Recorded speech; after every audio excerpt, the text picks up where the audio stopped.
नमस्कार दोस्तों, मैं दुर्गानंद कुशवाहा। कल बिहार बोर्ड क्लास 10th का रिज़ल्ट आया और मैं कल से देख रहा हूँ क्लास 10th के रिज़ल्ट के बाद बच्चों के मन में बहुत ही खलबली मची हुई है। बहुत ही अलग अलग ढंग के क्वेश्चंस बच्चों के मन में उठ रहे हैं, जिनमें सबसे जो कॉमन और सबसे जो पहला क्वेश्चन है वह यह है कि मैं क्लास 10th के बाद कौन सा सब्जेक्ट लूँ, कॉमर्स लूँ या साइंस लूँ या आर्ट लूँ। दूसरा जो सबसे बड़ा क्वेश्चन है वो है कि कुछ बच्चे को थोड़ा ज़्यादा मार्क आ गया है, हालांकि वो पढ़ने में कमज़ोर थे लेकिन किसी कारणवश ज़्यादा मार्क उनको आ गया है। और आप ऐसा सोच रहे होंगे कि ऐसा कैसे हो सकता है कि पढ़ने में कमज़ोर है लेकिन ज़्यादा मार्क आ गया, तो बिहार बोर्ड है, ऐसा हो सकता है। और तीसरा टाइप का जो स्टूडेंट है वह है कि वो पढ़ने में काफ़ी अच्छा था लेकिन किसी कारणवश उनका मार्क अच्छा नहीं आया, तो उनको ये डर हो रहा है कि मैं कौन सा सब्जेक्ट लूँ, कि अगर मुझे पढ़ने का भी मन है साइंस तो मैं साइंस नहीं लूँगा क्योंकि मेरा कम मार्क आ गया है। तो ये मेनली हमारे पास 3 टाइप के क्वेश्चंस हैं और बच्चे इन्हीं तीनों के चक्कर में वो थोड़ा सा भटक रहे हैं। तो मैं आपका बड़ा भाई होने के नाते मेरा फर्ज बनता है कि आप लोगों को मैं थोड़ा सा बता दूं कि आपको क्लास 10 के बाद क्या करना है। तो सबसे पहले स्टार्ट करते हैं हम पहले क्वेश्चन पर कि आप क्लास 10th के बाद कौन सा सब्जेक्ट लें। तो देखिए, आप जब लोगों से मिलेंगे ना तो आपको वो बोलेगा कि choose an area of your interest. काफ़ी लोगों का यही कहना है, choose an area of your interest, यानी कि आप 10वीं के बाद वो सब्जेक्ट लो जिसमें आपका इंटरेस्ट है। तो देखो भाई, सबसे पहली बात, ये इंटरेस्ट नाम का कोई चीज़ नहीं होता है।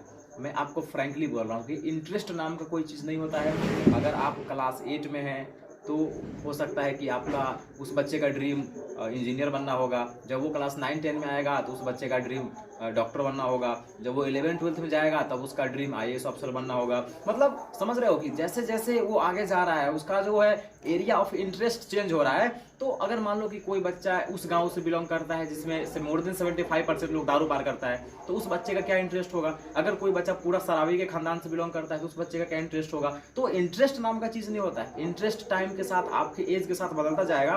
तो कभी भी आप ये ना सोचे कि choose an area of your interest. अगर आप मेरा बात मानते हैं तो मैं कहूँगा never choose an area of your interest, always choose an area of your strength.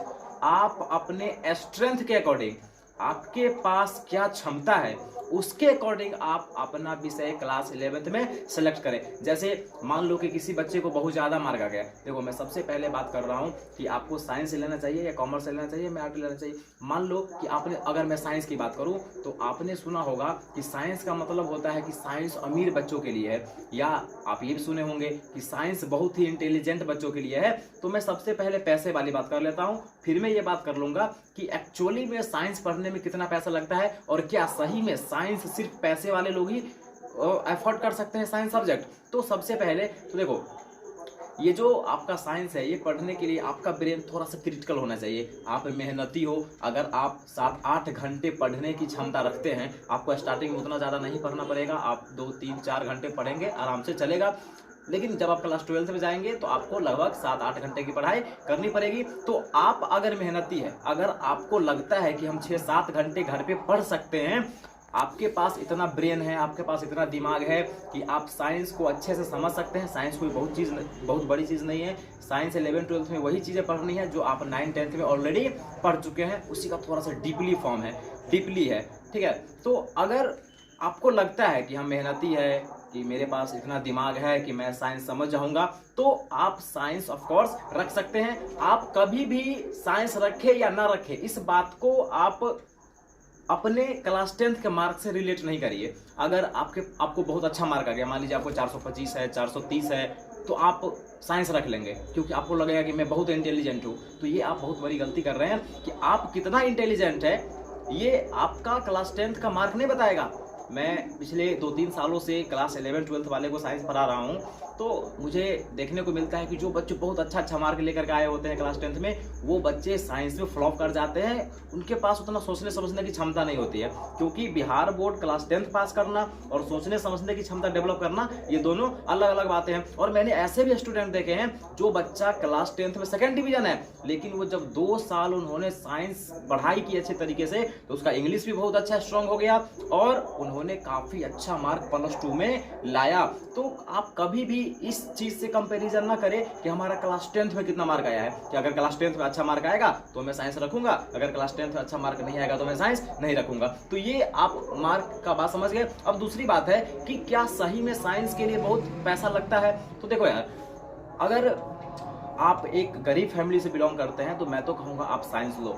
मैं ये बात इसलिए नहीं कह रहा हूँ क्योंकि मैं एक साइंस क्लास चलाता हूँ, बल्कि मैं जो बता रहा हूँ उसे आप समझने की कोशिश करें। अगर मान लो आप कॉमर्स रखते हो, तो देखो, अगर आपको टीचिंग फील्ड में जाना है, या जैसे जनरली जो आदमी होता है उसे ज़िंदगी में कुछ नहीं होता है, जाकर टीचिंग करता है मैक्सिमम आदमी, ठीक है। तो अगर आपको टीचिंग फील्ड में जाना है तो आप समझ सकते हैं कि कॉमर्स की दुनिया में टीचिंग फील्ड में जनरली +2 में ही सीट है, ठीक है। और अगर आप 12th के बाद कोई भी MBA, BBA या कोई भी CA वगैरह कुछ किसी भी चीज़ की पढ़ाई करेंगे तो उसमें आपको लाखों रुपया लगेंगे। हालांकि आपको ऐसा लग रहा होगा कि सहार घाट में 11-12 तो 400-500 रुपये में पढ़ाई हो जाता है, तो आपको सहार घाट में कॉमर्स पढ़ाया जाता है 400-500 में, और वो एक्चुअली में आपको पढ़ाता नहीं है। वो आपसे जो 500 रुपया ले रहा है वो भी मुफ्त में ले रहा है, उससे आप कुछ सीखेंगे नहीं। आप जब 12th पास करके जाएंगे BBA वगैरह करने, CA की तैयारी करने, तो आप खुद को बर्बाद पाएंगे। तो आपको लगता है कि यहाँ बहुत सस्ते में पढ़ाई हो रहा है, लेकिन एक्चुअली ऐसा नहीं है। सबसे महंगा सब्जेक्ट है कॉमर्स। अगर आप कॉमर्स पढ़ना चाहते हैं तो आपको बहुत ही ज़्यादा पैसा लगेगा। वही है फिर आर्ट उन बच्चों के लिए है जो लॉन्ग टर्म में सोचते हैं।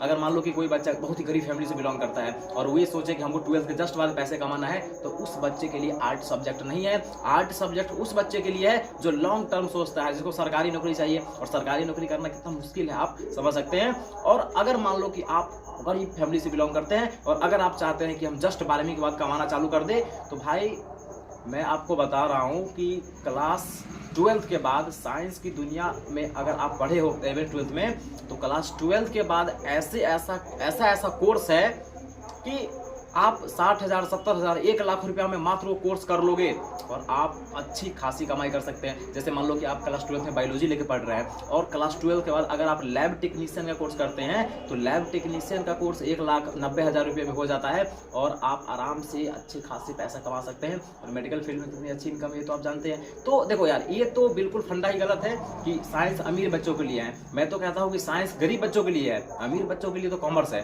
और आर्ट है, ठीक है। तो ये बात हो गई, तो यही बात है। तो और दूसरी जो बात है वो आप ये याद रखें कि अगर मान लो कि आपको गांव में साइंस रख करके पढ़ना है, देखो मैं सजेस्ट करता हूं कि आप दरभंगा या पटना जाकर के इंडिविजुअल क्लास ज्वाइन करते हैं। उससे अच्छा है कि आप सहार घाट में रहिए। सहार घाट में भी अच्छे साइंस के इंस्टीट्यूट वगैरह है, यहाँ पे भी आपको साइंस अच्छा पढ़ाया जाएगा। हाँ, अगर आप कोटा जाते हैं, अगर आप दिल्ली जाते हैं और वहाँ पे कोई इंस्टीट्यूट ज्वाइन करते हैं जहाँ पे आप नीट और IIT की तैयारी करेंगे, तो उनका तुलना सहार घाट नहीं कर सकता है। और एक चीज़ से आप और बचिएगा, यहाँ पे आपको कुछ ऐसे कोचिंग वाले मिलेंगे, कुछ ऐसे टीचर्स मिलेंगे जो आपको बेवकूफ़ बनाएंगे। वो कहेंगे कि यहाँ पर मैं JEE और नीट की तैयारी कराता हूँ, मैं आपको यहाँ से IIT निकलवा दूंगा, मैं यहाँ से आपको एम्स पहुँचा दूंगा, नीट निकलवा दूंगा। तो देखो यार, वो आपको फुल्ली मूर्ख बना रहा है। तो आप ऐसे टीचर लोगों से बच के रहे, वो आपको ठग रहा है। 2 साल के बाद आप रोड पे आ जाओगे, ठीक है। तो अगर आपका रियली में ड्रीम है कि हम IIT क्रैक करें और आपके पास पैसा है, तो आप थोड़ा हाई लेवल तक बढ़िए, ठीक है। यहाँ पे आप लोगों को आपको मूर्ख बनाया जाएगा। और ऐसा वो टीचर कहते हैं कि मैं IIT निकलवा दूंगा, जिस टीचर को अगर आप NCERT का लास्ट वाला क्वेश्चन आंसर दो ना बनाने के लिए, तो फ्लॉप कर जाएगा। ऐसा टीचर कहता है कि हम IIT निकलवा देंगे। कहाँ से निकलवा दोगे भाई? जानते हो IIT? तो आप ऐसे लोगों से बिल्कुल बच के रहे। तो आई होप कि आपको समझ में आया होगा मैं क्या कहना चाह रहा हूँ इस वीडियो में। तो मेरा जो कहने का मतलब था वो ये था कि आप साइंस ले या न ले, इस बात का इससे कोई लेना देना नहीं है कि आपको क्लास 10th में कितना मार्क आएगा। मान लो कि आप 2nd डिवीजन हो और आपका मन है साइंस पढ़ने का, आपके पास इतना दिमाग है कि हम साइंस पढ़ सकते हैं, तो आप साइंस लीजिए और 2 साल ज़बरदस्त मेहनत कीजिए। क्लास 10th में सेकंड डिवीज़न है, क्लास 12th में टॉप मारेंगे, ठीक है।